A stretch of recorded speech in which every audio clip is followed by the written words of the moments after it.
արդեն բոլորը գիտեն, բոլոր լրատվամիջոցները, որովհետև ես հաճախակի եմ գալիս ստեղ դենամ ինչ պատասխան կա էլի, ինչ ա տված,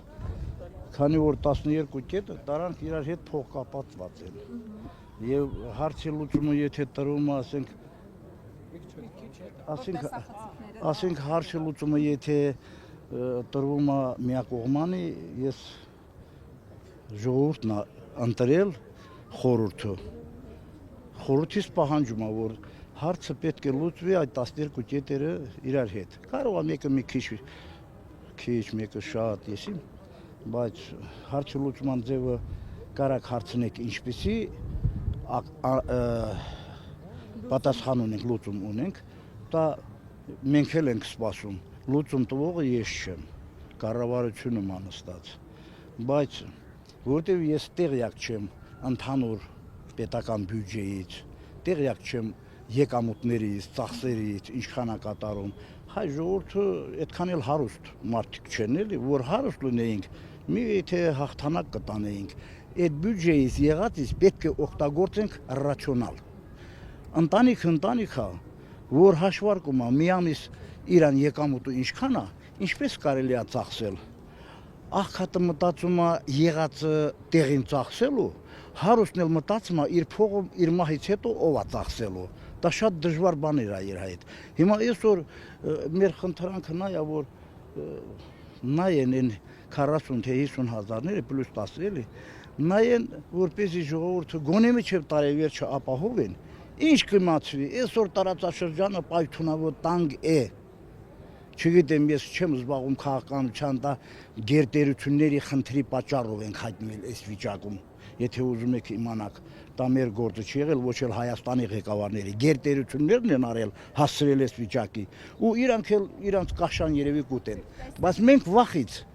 վախենում ենք, չպետք է վախենք։ Այսօր 20 թվականից հետո պիտի մենք զինվեինք, պատրաստ մնայինք հակահարված տալու, այլ ոչ թե այսօր սահմաններում թուրքը կրակում է, մենք ասում ենք չի կրակել։ Այնքան ենք սպասում, որ արդեն կպնում է մի պատուհանի, նոր համոզում են, որ կրակել է։ Չի կարելի այդպես։ Չի կարելի, որտեղ մենք քնած չենք։ Հայը առուց է, նա կարող ազգա, համախմբվել է պետքը։ Այսօր Սփյուռք Հայաստան պետք է միավորվենք գոնե ազգը պահելու համար, այլ ոչ թե ասենք ինչ որ մի ընտանիք, Հայաստանը պետք է փրկենք։ Հայաստանը փրկելու համար մեր կարող ուժեր ունենք։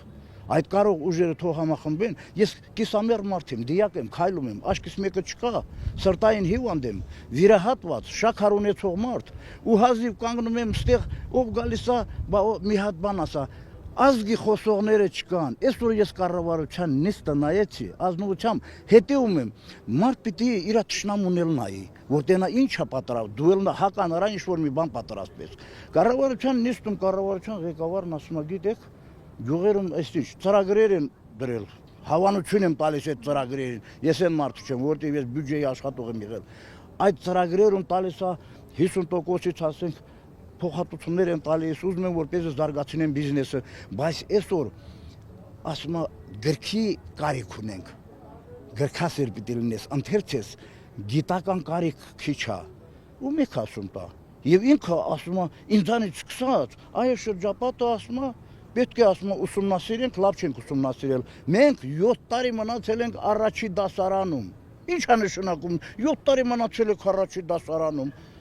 Ոչ մի դպրոցում 2 տարի եթե մեկը մնում է, 7-րդ տարին չի շարունակում դպրոցում սովորելու։ Կամ հեռացնում են, կամ էլ խնդրում են, որ դրա տարեք ուրիշ դպրոց։ Հիմա ես ոչ նշանակել եմ, հարգում եմ պաշտոնը։ Ես միշտ մեծի հարգող եմ եղել, ես եղել եմ միշտ պետականամետ մարդ, եթե ոչ նշանակել եմ, ոչ էլ հանում եմ, ուղղակի խնդրում եմ, ամեն մարդ իրան գործով զբաղվի, ամեն մարդ իրա գործ ունի զբաղվի, երկրի ոտքի կանգնենք, ոչ թե գիտնականը տանենք ինչ-որ մի դպրոցում, ասենք, թերի կրթությունը ստանա, այս մեկն էլ բանը պրոֆեսոր մարդ հա, տանենք բան չի իմանում, ընդեղ մի քիչ խինկալի վաճառի, չի կարելի։ Ձեր նշած այդ մարդը, որ ասում է կառավարության նիստում այսպիսի բաներ է ասում, Օրեր առաջ էլ հայտարարում էր, որ Արցախի հարցը շարժումը այլևս փակված է, ասում էր ուզում եք թռեկոտ իջեք ներքև, այդ շարժումը հարցը չի այլևս քննարկվելու։ Ուրեմն առաջի հարցը պիտի իրան տայեք, որ ինչից ելնելով է ասել Արցախը Ադրբեջանի կազմում է։ Երկրորդը ինձ է խաղել, ես գտնում եմ, որ իրան արդեն ասել եք, չգիտեմ ինչ է պատասխանում։ Երկրորդը ինձ է խաղել, Արցախի հարցը փակողը իմ պապերն է եղել, որը որ չեմ փակել։ Հերթականությունով հանձնել են մեզ, այսօր ես շատ ներողություն Բեյնամուս բառը դա թուրքերեն է։ Այսօր մենք Բեյնամուս մնացինք, Արցախը հանձնեցինք, ավելի լավ է ես ընդեղ զոհվեի, քան գայի ստեղ։ Պատկերացնում եք, ես ուրիշ տեղեր չեմ ուզում գնամ։ Ուրիշ տեղ եթե ես գնայի, սովետի ժամանակ կգնայի, բայց մարդիկ այսօր ասում են, որտեղ հաց ընդեկած, ես լափակեր չեմ, որպեսզի գնամ ընդեղ հաց ուտեմ, ընդեղ մնամ։ Ես հայրենասեր մարդ եմ, իմ հայրենիքի գործարանները ոտքի կանգնեցրեք, տարածքը քիչ չի, ունենք ոսկի, ունենք ամեն ինչ, ոտքի կանգնեցրեք, արտասահմանից քաշեք ստեղ մարդիկ ներկայանան։ Բայց այսօր փողոցով անցնում եմ այ մարդ, 4 մարդից մեկը սև, չգիտեմ, իրար հետ խոսում են, ես ամաչում եմ մեր Ղարաբաղի լեզվով խոսեմ։ Իրանք բացարձակ բարձր խոսում են գնալով։ Չեմ ուզում որովհետեւ մեկին վիրավորեմ, նայել է մարդ։ Ես ասել եմ, հիմա էլ եմ ասում։ Առաջինը, որ Ամերիկանը սկսեց Միլոշևիչին կախելը, այնտեղից իմացա, որ աշխարհը իբրև դեմոկրատիա տանում, ամենաբանդիտ երկիրն է եղել, եւ սկսել է Իրաքում, սկսել է ամենտեղ, Սադամ Հուսեյն, էլ ինչ, եւ այսօր հասել այրոնո ձերքին, ասում եմ, ես հարգում եմ Թուրքի ղեկավարին, որ անդեղ արդեն Իրաքում, ես իմ մեկ էլ Սիրիայում, Լիբանանում, այսօր էլ Պաղեստինի այն ժողովուրդը, որին են գետնի տակ տարապում են, խոսելուց արդեն չեմ կարող, հուզում եմ, մարդ չեն, խաղությունը, չկա մի մարդ Հայաստանը, որ նա չուզի, բայց այդպիսի ստոր խաղության չեն դիմում, լավ է մահանալ հողին կարոտով, քան թե ենթարկվել Թուրքի նամոտով,